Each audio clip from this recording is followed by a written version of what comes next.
works.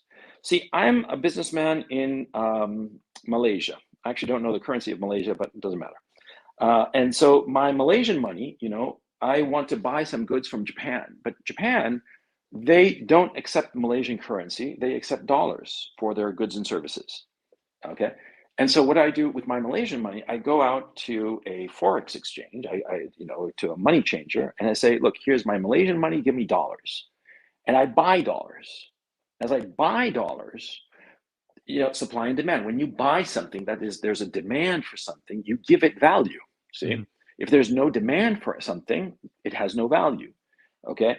Like, there's a little pile of shit there on the floor, right? I don't want it. Do you? Nobody wants it. There's no demand for the little pile of shit, so it has no value. You see? But if you take some of your currency and you buy dollars, then that gives the dollar more value. It props it up in the price worldwide. Okay. And see, the same thing is happening in Japan. Japan wants to buy goods and services from wherever, say Malaysia again. And we're just doing a very simple example here. Yeah. The Japanese will have the same issue. They can't buy Malaysian goods in yen, the Japanese currency.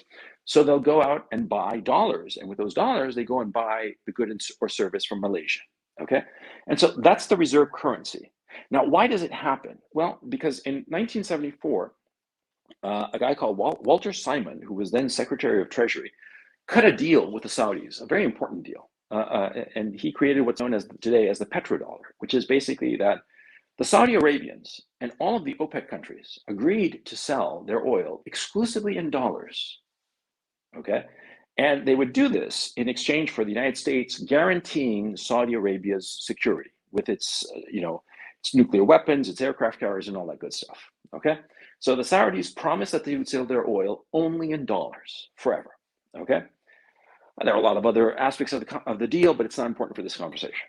And so what happened was that since the Saudis only take dollars, and by the way, another part of it is that the Saudis would take their dollars and buy treasury bonds. Okay.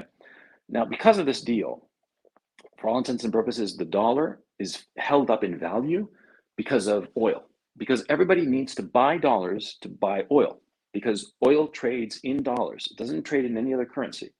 And that's the reason that the dollar is the reserve currency worldwide. Okay. Now, Russia is one of the major producers of oil in the world. Okay.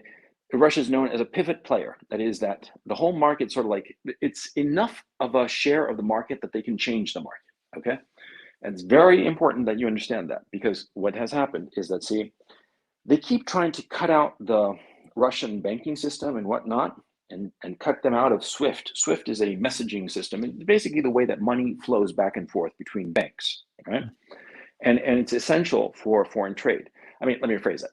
It's very, very useful. But if you get cut out of SWIFT, there are ways around it. Just take a little bit longer and inconvenient, but it's not the end of the world, okay?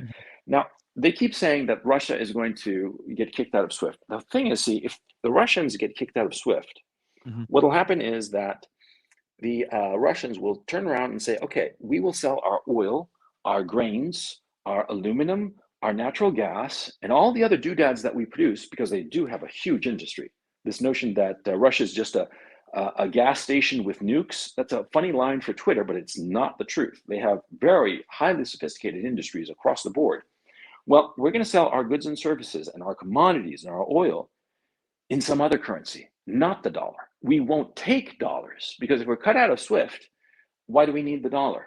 And so this is this is very dangerous for the dollar, because, see, if other people start getting wise to this and saying, okay, Russia, I'll buy your oil in Japanese currency or Malaysian currency or whatever currency, right? All of a sudden, there's no more demand for the dollar from these foreign countries. And therefore, the value of the dollar starts to decline.